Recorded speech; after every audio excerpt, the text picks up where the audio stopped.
Seguimos agora aqui na edição das 12 com o comentário de Emanuel dos Santos. Emanuel, muito boa tarde, obrigada por estar connosco. Começamos precisamente pelo tema do debate do Estado da Nação, o último debate desta legislatura, aqui num tom de pré-campanha. Sim, claramente num tom de pré-campanha, o que se compreende, mas os portugueses esperariam um pouco mais do que apenas slogans de pré-campanha.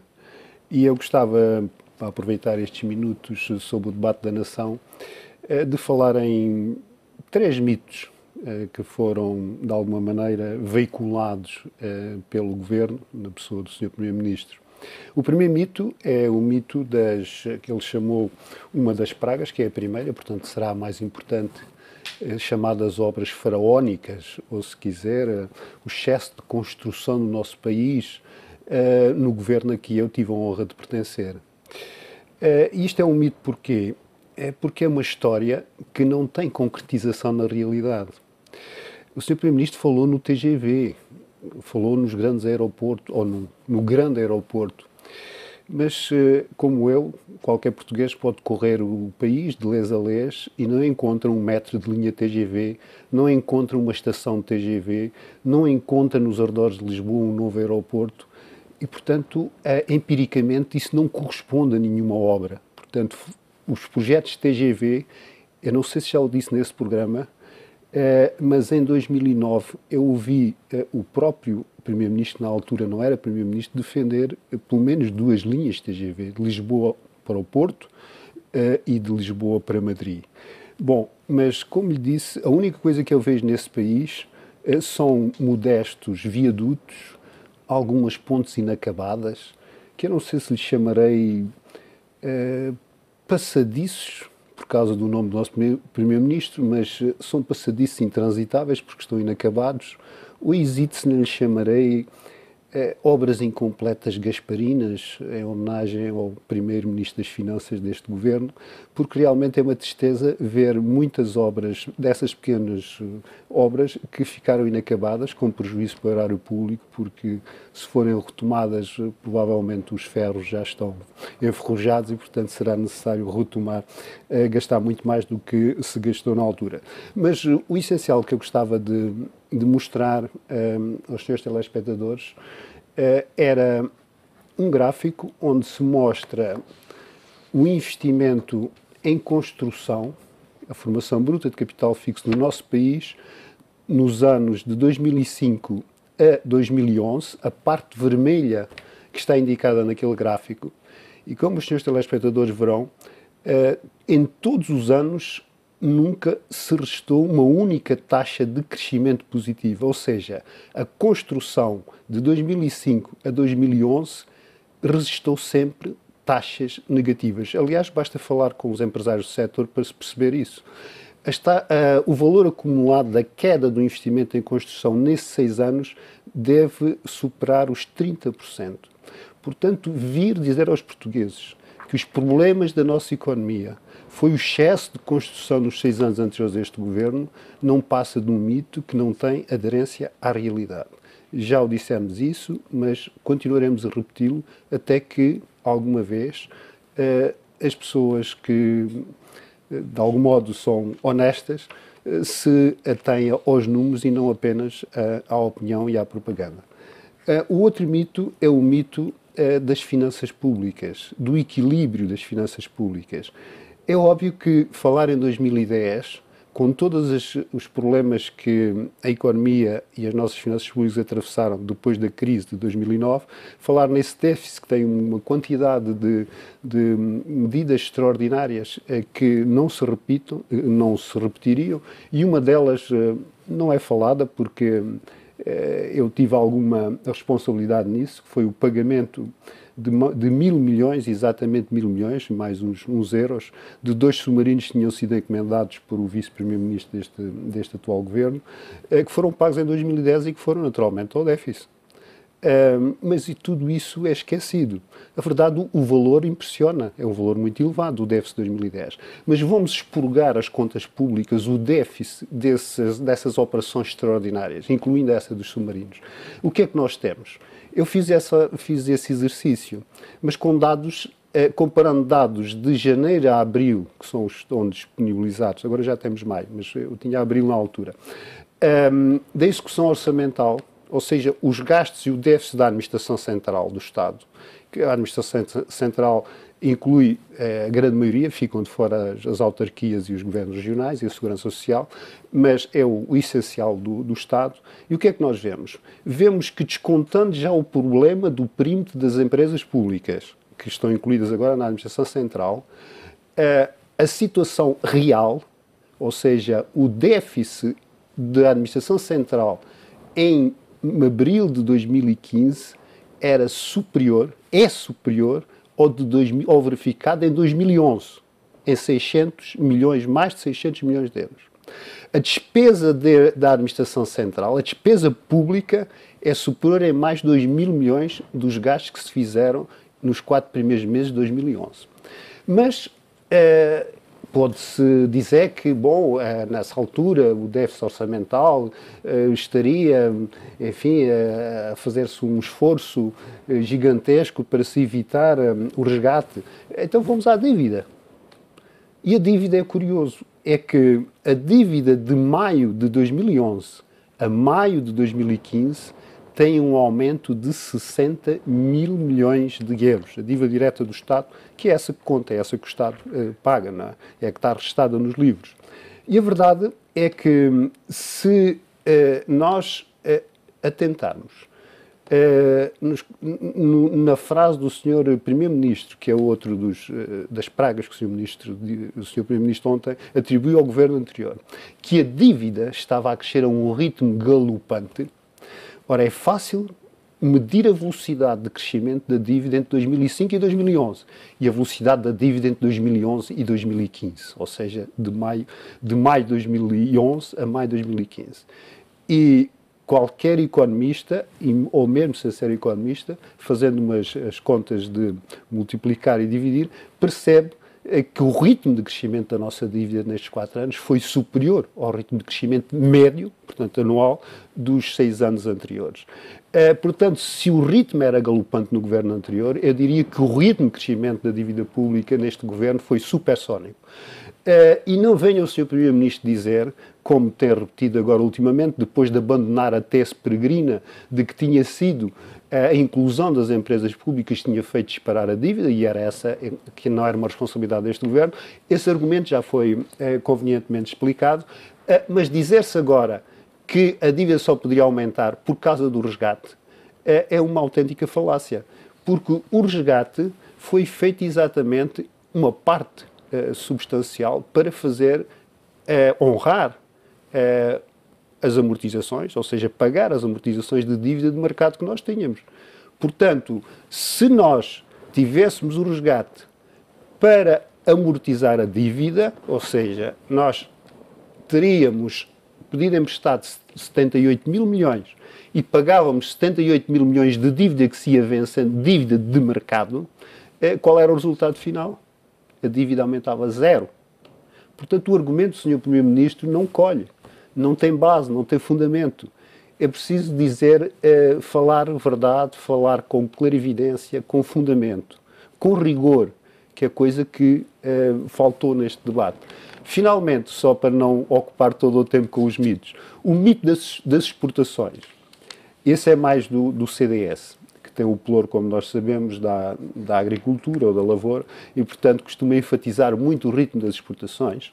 E a verdade é que as exportações, se nós usarmos o mesmo critério que usei agora, e devíamos excluir o ano 2009, porque o ano de 2009 é o ano da crise, em que caem as exportações em todo o mundo, o que nós vemos é que a taxa de crescimento das exportações no governo, mais uma vez aqui eu tive a honra de pertencer, é muito semelhante, praticamente igual, à taxa de crescimento média anual dos últimos 4 anos. Portanto, é um mito dizer que no governo anterior se apostava nos bens não transacionáveis, na construção que nós sabemos caiu cerca de 30%, e não se dava importância às exportações. Isso não é verdade. Os números não comprovam isso. Podemos agora falar pela positiva, Foi o único resultado que este programa de ajustamento trouxe, mas é um resultado que não é sustentado, não é sustentável. Porquê? Porque se a economia crescer, nós vamos ter mais importações, falo, naturalmente, do equilíbrio externo da nossa economia. Com efeito, nós conseguimos equilibrar a balança externa, ou seja, a balança comercial e a balança de capitais em conjunto. E isso deveu-se essencialmente não às exportações, porque as exportações mantiveram o ritmo anterior, mas às importações. E aí, de facto, o que nós temos é que o grande contributo para o equilíbrio externo foram as importações. O que é que isso significa? Que importamos muito menos, consumimos muito menos, baixamos o nosso nível de vida e, portanto, através da queda das importações, nós de facto reduzimos o equilíbrio externo. Mas se voltarmos aos níveis anteriores de consumo e de bem-estar, naturalmente teremos novamente o desequilíbrio. Aliás, os últimos números do Instituto Nacional de Estatística já apontam para aí, ou seja, para o agravamento da nossa balança comercial.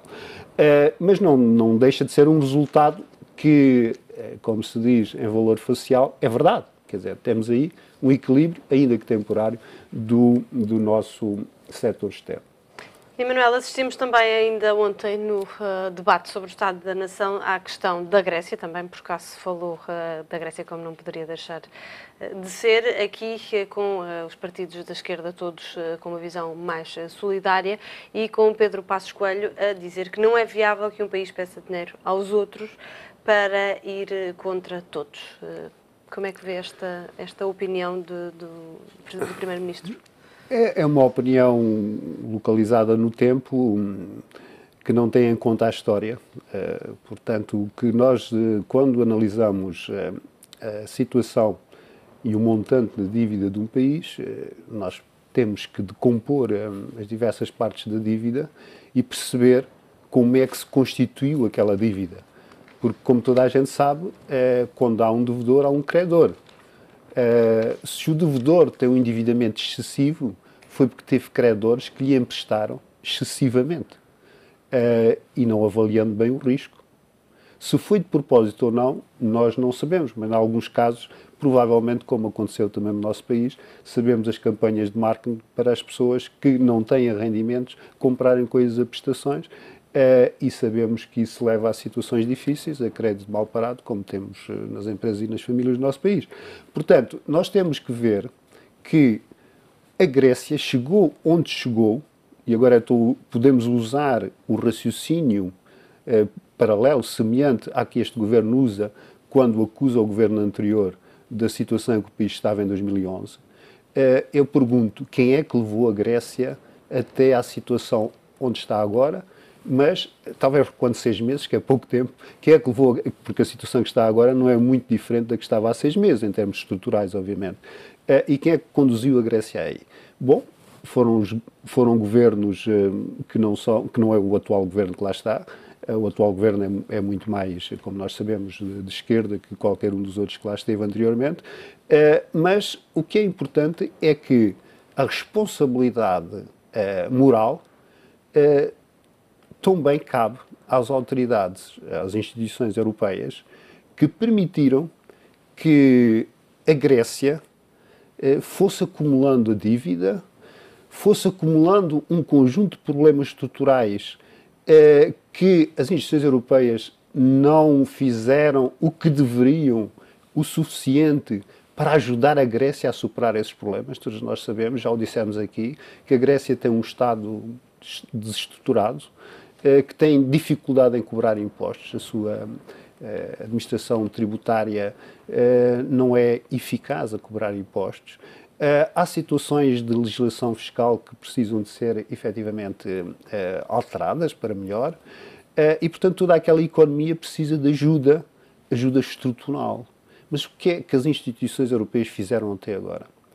Nos últimos anos fizeram, como nós sabemos, 2 resgates financeiros. Preocupando-se com o quê? Apenas o aspecto financeiro. Mas, aliás, esse é também o pecado do nosso programa de ajustamento, que foi todo ele foi todo ele virado para aspectos financeiros e não para a economia. Nós sabemos que... Isso na Grécia resultou numa perda de 25% do PIB. Claramente pior na Grécia que em Portugal, mas em Portugal também sofremos isso e continuamos ainda a sofrer. Porque se nós não olharmos para a nossa economia, se nós não investirmos nos setores onde devemos investir, nós não estamos a assegurar o nosso futuro. Porque a cautela, a preocupação dos credores foi, de facto, receber a dívida da Grécia. Foram os bancos alemães, foram os bancos franceses que tiveram a preocupação de reaver os seus empréstimos. E uma parte do resgate substancial foi exatamente para isso. Agora, o que é que aconteceu na Grécia em termos sociais e económicos? Foi naturalmente uma deterioração galopante, aí sim, da situação. Ora, nenhum país, a não ser que tenha sido derrotado numa guerra, pode ser tratado desta maneira. Quer dizer, porque, repare, a Grécia é membro de pleno direito das instituições europeias. É parceiro, não é inimigo. Portanto, tem que se dar um tratamento diferente e usar uma linguagem diferente para com o povo grego. Não se pode, e nem se pode tampouco, neste caso concreto, criticar o governo atual, porque foi escolhido democraticamente pelo povo grego, e aliás o referendo veio reforçar a legitimidade do povo grego, e portanto os gregos sabem perfeitamente... Quase que duplicou essa legitimidade nesse sentido. Sim, reforçou a legitimidade. Eu fui rever um pouco a filosofia aristotélica e encontrei naturalmente uma das grandes obras do Aristóteles, que foi a Política, em 8 volumes. E na política, é claro, o Aristóteles defende um princípio de que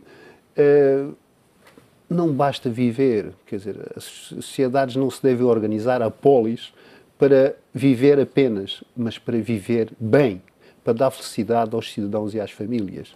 Portanto, o que o Aristóteles defende é que uma polis, uma sociedade ideal, é aquela que, para além de garantir o compromisso com as leis, que isso também é importante, e é isso que está em causa pela parte da Comissão Europeia, do Banco Central Europeu e dos credores, apenas o compromisso com as leis, mas o Aristóteles acrescenta e dá maior ênfase a isso. Não basta, portanto, o compromisso com as leis, mas também tem de ser assegurada a felicidade das famílias, ou seja, o bem-estar e dos cidadãos. E é isso que as instituições estão a esquecer no caso da Grécia? Exatamente, mas repare que aquilo que eu estou a dizer agora, enfim, podem dizer que isto é filosofia, até poesia, os financeiros dirão que é poesia, mas a verdade é que uma senhora que não é nada poeta, a senhora Christine Lagarde, já reconheceu, finalmente, que a dívida da Grécia tem de ser reestruturada, porque caso contrário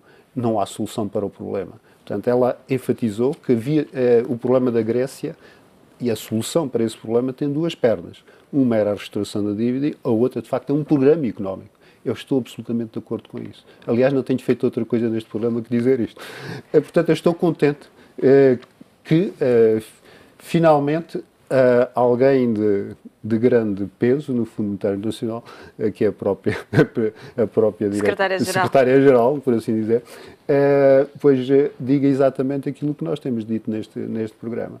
Portanto, a questão da Grécia, ao contrário do que, enfim, as instituições europeias e o mainstream do pensamento económico europeu julga, não se resolve exclusivamente pelo lado financeiro.